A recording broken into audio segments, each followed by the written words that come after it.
ದೀಕ್ಷಾ news ವೀಕ್ಷಕರಿಗೆ ನಮಸ್ಕಾರಗಳು. ರಾಮದುರ್ಗದಲ್ಲಿ September 12ರಂದು ಅಂತಾರಾಷ್ಟ್ರೀಯ ಲೋಕ ಅದಾಲತ್. ರಾಜಿಯಾಗಬಹುದಾದ ಪ್ರಕರಣಗಳ ಇತ್ಯರ್ಥಕ್ಕೆ ಅವಕಾಶ. ಹಿರಿಯ ದಿವಾಣಿ ನ್ಯಾಯಾಧೀಶೆ ಪುಷ್ಪಲತಾ ಕೆ. ರಾಮದುರ್ಗ ರಾಜಿಯಾಗಬಹುದಾದ ಪ್ರಕರಣಗಳನ್ನು ಸೌಹಾರ್ದಯುತವಾಗಿ ಇತ್ಯರ್ಥಪಡಿಸುವ ಉದ್ದೇಶದಿಂದ ಸೆಪ್ಟೆಂಬರ್ 12, 2026 ರಂದು ರಾಮದುರ್ಗ ನ್ಯಾಯಾಲಯದಲ್ಲಿ ಅಂತಾರಾಷ್ಟ್ರೀಯ ಲೋಕ ಅದಾಲತ್ ಆಯೋಜಿಸಲಾಗುವುದು ಎಂದು ರಾಮದುರ್ಗ ಹಿರಿಯ ದಿವಾಣಿ ನ್ಯಾಯಾಧೀಶೆ ಹಾಗೂ ತಾಲೂಕು ಕಾನೂನು ಸೇವಾ ಸಮಿತಿ ಅಧ್ಯಕ್ಷೆ ಶ್ರೀಮತಿ ಪುಷ್ಪಲತಾ ಕೆ ತಿಳಿಸಿದರು. ರಾಮದುರ್ಗ ನ್ಯಾಯಾಲಯದ ಸಭಾಂಗಣದಲ್ಲಿ ಆಗಸ್ಟ್ 7 ರಂದು ತಾಲೂಕಿನ ವಿವಿಧ ಇಲಾಖೆಗಳ ಅಧಿಕಾರಿಗಳೊಂದಿಗೆ ಆಯೋಜಿಸಿದ್ದ ಲೋಕ ಅದಾಲತ್ ಪೂರ್ವಭಾವಿ ಸಭೆಯ ಅಧ್ಯಕ್ಷತೆ ವಹಿಸಿ ಅವರು ಮಾತನಾಡಿದರು.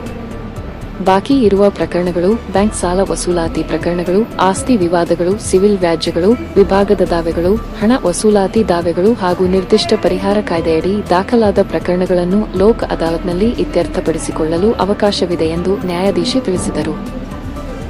ಸಭೆಗೆ ಸಮಯಕ್ಕೆ ಸರಿಯಾಗಿ ಹಾಜರಾಗದ ಅಧಿಕಾರಿಗಳನ್ನು ರಾಮದುರ್ಗ ದಿವಾಣಿ ನ್ಯಾಯಾಧೀಶೆ ಶ್ರೀಮತಿ ಭಾಗ್ಯಶ್ರೀ ಮಾದರ ತರಾಟೆಗೆ ತೆಗೆದುಕೊಂಡು ಮುಂದಿನ ಸಭೆಗಳಿಗೆ ಸಮಯಕ್ಕೆ ಸರಿಯಾಗಿ ಹಾಜರಾಗುವಂತೆ ಸೂಚಿಸಿದರು.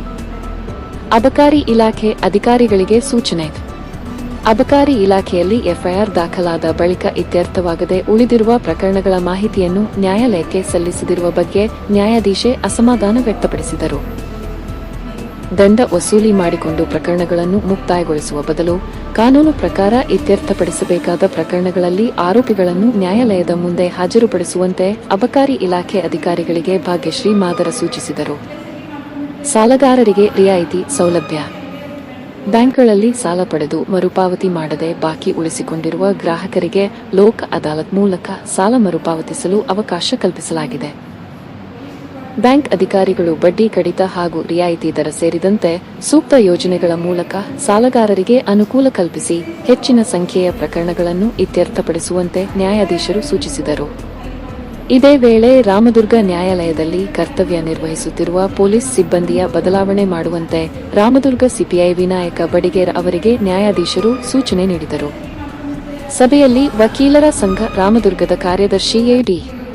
ಲಕ್ಕನ್ನವರ, ರಾಮದುರ್ಗ ಸಿಪಿಐ ವಿನಾಯಕ ಬಡಿಗೇರ ಸೇರಿದಂತೆ ವಿವಿಧ ಇಲಾಖೆಗಳ ಅಧಿಕಾರಿಗಳು ಉಪಸ್ಥಿತರಿದ್ದರು.